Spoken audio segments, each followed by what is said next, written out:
స్వతంత్రించుకోవటం ఎట్లా అనే విషయం గురించి మనం తెలుసుకుందాం.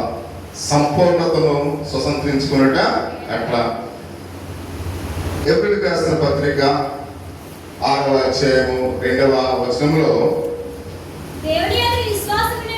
దేవుని యందు విశ్వాసమును బాప్తిస్మమును బోధయు నిక్షేపములను పునరుద్ధానమును నిత్యమైన తీర్పును పునాది మరలా వేయక క్రీస్తును గూర్చిన పూర్వోపదేశమును మాని సంపూర్ణకు సాగిపో. ప్రియ సహోదరి సహోదరా, సంపూర్ణమగుటకు సాగిపోదాము అని హెబ్రీయులకు రాసిన రచయిత తెలియపరుస్తూ ఉన్నాడు. అవును ప్రియ సహోదరి సహోదరా, మీరు సంపూర్ణులుగా మారాలి అని మనం చూస్తూ ఉన్నాం. క్రైస్తవ విశ్వాసులు ఎలా ఉండాలంట? సంపూర్ణులుగా మారాలి అని ప్రభు సెలవిస్తూ ఉన్నాడు. అంటే సంపూర్ణమైన పరిశుద్ధులుగా నీతిమంతులుగా మనము నిలబడాలి అని మనం చూస్తూ ఉన్నాం. ఎలా ఉండాలంట? సంపూర్ణమైన పరిశుద్ధులుగా నీతిమంతులుగా ఉండాలి. అంటే అట్లా లేదా అటు ఇటు కానీ పరిపూర్ణమైన సంపూర్ణత దేవుడు కోరుకోవట్లేదు. అంటే 100% మనం ఎలా ఉండాలి? పరిపూర్ణమైన సంపూర్ణతను కలిగి ఉండాలి. ఎందుకంటే తరచుగా పాపములో పడి లేస్తూ, అంటే కొన్ని దినాలు దేవునికి విశ్వాసంలో, కొన్ని దినాలు పాపములో జీవించి, అంటే అటు ఇటు యొక్క జీవితాన్ని దేవుడు ఏమాత్రం కూడా ఇష్టపడటం లేదనే విషయాన్ని లేఖన భాగములు మనం చూస్తూ ఉన్నాం. అంటే పరిశుద్ధ అభిషేకాన్ని ఒకసారి మనం గమనించినట్లయితే రక్షణ అనేది ఒక దినంలో వస్తుంది. మనం ఎలా రక్షింపబడతాం? జస్ట్ ఒక దేవుని సందేశాలు విని మనం రక్షణ పొందడానికి అది ఒక రోజులో జరిగే ప్రక్రియ. అలాగే పరిశుద్ధాత్మ అభిషేకం కూడా ఒక రోజులో జరిగే అది ప్రక్రియ. కానీ ఇక్కడ పరిపూర్ణత అనేది మన అనుదిన జీవితాంతము కూడా, అంటే మనం జీవించే కాలం అంతా కూడా పరిపూర్ణంగా మనము జీవించాలి. అంటే ఇది ఏదో ఒక రోజు జరిగితే సరిపోదు. అంటే ప్రతిరోజు కూడా అనుదినం కూడా మనం ఎలా ఉండాలి? పరిపూర్ణులుగా ఉండాలి అనే విషయానికి మనం చూస్తూ ఉన్నాం. ఎందుకంటే మనం తరచుగా పాపంలో పడిపోతూ లేస్తూ అయితే మనం ఉన్నట్లయితే పరలోక రాజ్యానికి ఏమాత్రం కూడా వారసులం కానేరమని ప్రతి ఒక్కరికి కూడా గమనించాలి. అంటే మనం పరలోక వారసులుగా ఉండాలంటే ప్రతిదినము కూడా అనుదినము కూడా మనం ఎలా ఉండాలి?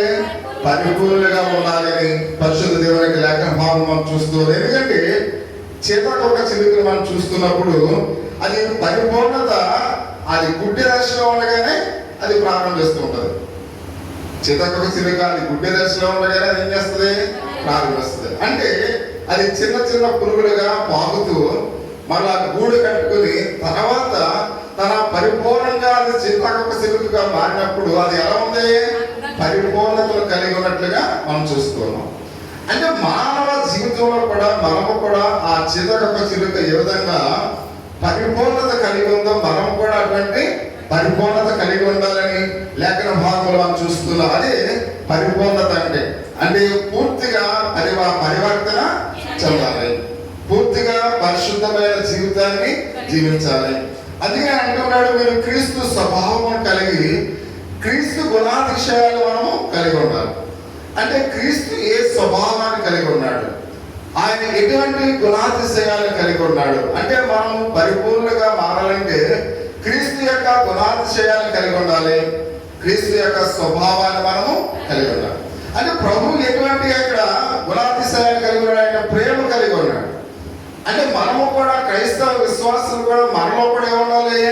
ప్రేమ కలిగిన వారమై ఉండాలి, పరిశుద్ధత కలిగిన వారమై ఉండాలి, విశ్వాసము కలిగిన వారమై ఉండాలి, దీనత్వాన్ని కలిగిన వారమై ఉండాలి, కనికరాన్ని కూడా మనము కలిగిన వారమై ఉండాలి. మనం చూస్తున్నాం ఇటువంటి గుణ లక్షణాలన్నీ కూడా ప్రతి విశ్వాసి కూడా కలిగి ఉండాలి. అదే పరిపూర్ణత చెందడం అంటే మనం నిత్యము కూడా అనుదినము కూడా ఈ లక్షణాలన్నీ కూడా క్రైస్తవ విశ్వాసంలో ఉన్నారు. ప్రేమ అంటే మనం చూస్తున్నాం. అంటే ఇవన్నీ కూడా ఆత్మ ఫలాలు. ఈ ఆత్మ ఫలాలు ప్రతి క్రైస్తవ విశ్వాసి కలిగి ఉండాలని లేఖన భాగాల్లో మనం చూస్తున్నాం. అంటే ఆత్మ ఫలాల్లో మీరు పరిపూర్ణంగా ఉండాలి. ఆత్మ ఫలాల్లో మనం ఎలా ఉండాలంట? పరిపూర్ణులుగా ఉండాలని ప్రభు సెలవిస్తూ ఉన్నాడు. కానీ సాతాను ప్రజల్ని పాపములో పరిపూర్ణులుగా చేయడానికి ఇష్టపడుతూ ఉంటుంది. సాతాను ఏం చేస్తుంది? పాపములో పరిపూర్ణులుగా. కానీ క్రీస్తు ఎందులో పరిపూర్ణులుగా ఉండాలన్నాడు? ఆత్మ ఫలాల్లో పరిపూర్ణులుగా ఉండాలి. అంటే సాతాను యొక్క ఆలోచన వాళ్ళు ఎప్పుడు కూడా పాపములోనే పరిపూర్ణులుగా ఉండాలని వాళ్ళు లాగివేస్తున్నట్టుగా మనం చూస్తూ ఉన్నాం. కొన్ని స్థలాల్లో కొన్ని సిటీల్లో మనం చూసినట్టయితే చూడండి, ఆ యూత్ వారు చాలా జుట్లంత వరకు పెంచేసుకుని వాళ్ళు ఇష్టానుసారంగా తిరుగుతూ ఉంటారు. చెడు వ్యసనాలకు బానిసలు అయిపోతూ అనేక విధాలుగా వాళ్ళు రాత్రులు తెల్లవారులు కూడా ఏం చేస్తుంటారు? తిరుగులాడుతూనే ఉంటారు. అంటే సాతాను ఏం చేస్తుందంటే వాళ్ళని అటువంటి పాపంలో వాడు ఎలా ఉన్నారు? పరిపూర్ణులుగా ఉండడానికి ఇష్టపడుతూ ఉన్నారు. కానీ ప్రభువైన యేసుక్రీస్తు వారు ఆత్మ ఫలాల్లో ప్రతి క్రైస్తవ విశ్వాసి కూడా పరిపూర్ణులుగా ఉండాలని ఆయన కోరుతూ ఉన్నట్లుగా మనం చూస్తూ ఉన్నాం. అంటే నేను దేవుని పరిపూర్ణతలోనికి ఎలా రాగలను? ఒకవేళ మనం అనుకోవచ్చు, దేవుని పరిపూర్ణలోనికి నేను ఎలా రాగలను అని మనం అంతరాత్మను మనం ప్రశ్నించుకుంటాం. కొన్ని సందర్భాల్లో నేను రాగలనా, పరిపూర్ణులుగా సాగిపోతున్నా అంటే అపోస్తలుడైన పౌలు చెప్తున్నాడు ఇందాక, పరిపూర్ణులుగా సాగిపోతాం. ఎందుకంటే ఎవరు ఆయన ఇక్కడ మొదటి సువార్త 5వ అధ్యాయము 48వ వచనంలో మీ పరలోకపు తండ్రి పరిపూర్ణుడు కనుక మీరును పరిపూర్ణులుగా ఉండాలి. అంటే మనం చేయలేని కార్యాలని చేయాలని ప్రభు ఎప్పుడు కూడా మన మీద భారాన్ని ప్రకటిస్తున్నవారు. అంటే పరిపూర్ణులుగా ఆయన ఉండాలంటే అది ఎంతటి మామూలుగా చూసినది అది పెద్ద సమస్య కాదు. ఎందుకంటే దేవుడు ఎప్పుడు కూడా మొగిలేని భారాలను మన మీద ఎప్పుడు కూడా పెట్టడం అనే విషయానికి మనం చూస్తూ ఉన్నాం. ఎందుకంటే పరిపూర్ణతకు మాదిరిగా క్రీస్తున్నాడు ప్రియమైన వాళ్ళు. మన పరిపూర్ణకు మాదిరి ఎవరు? క్రీస్తే మనకు పరిపూర్ణుడిగా ఆయన ఉన్నాడు అనే మనకు మాదిరిగా ఇక్కడ ఆయన మనకు మాదిరిగా ఉన్నాడు కనుక ఆయన మనం వెంబడిస్తే చాలు. యేసుక్రీస్తు వారు ఆయన పరిపూర్ణుడికి మాదిరిగా ఉన్నాడు కనుక మనం కూడా పరిపూర్ణులుగా ఉంటే ఎవరిని వెంబడించాలి? యేసుక్రీస్తు వారిని వెంబడిస్తే చాలు.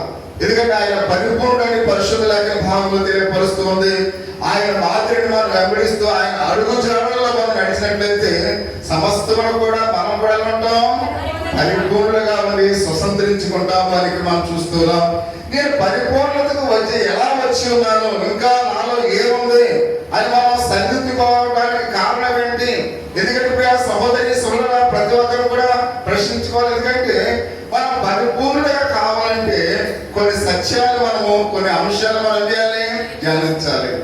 పరిపూర్ణులుగా అవడానికి అసలు దేవుడు మనకు ఎలా మాట్లాడుతూ ఉన్నాడు, మన పరిపూర్ణమైన జీవితాన్ని మనకు అందజేయడానికి ఆయన మనకు ఈ రాత్రి ఏమి నేర్పిస్తూ ఉన్నాడు ప్రతి ఒక్కరిని కూడా గమనించాలి. మొదలుగా పరిశుద్ధతలో సంపూర్ణత కలిగి ఉండాలంట.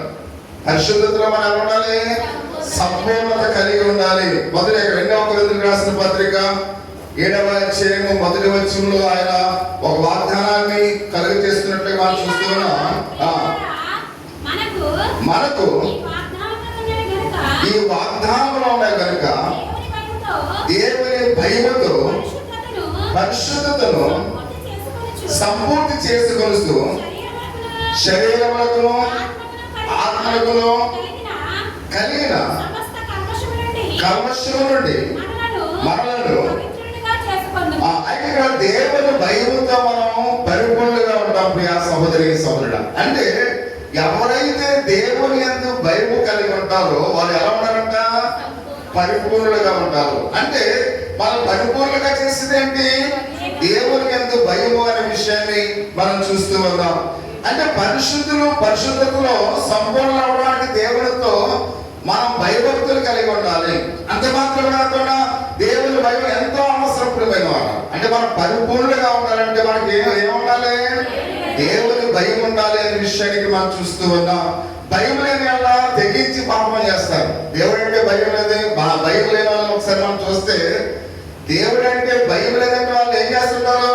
అనేకమైన పాప కార్యాలు బహిరంగంగా చేయడానికి చూస్తారు. అంటే వాళ్ళకి ఏమి లేదు, దేవుడు అంటే భయం లేదు.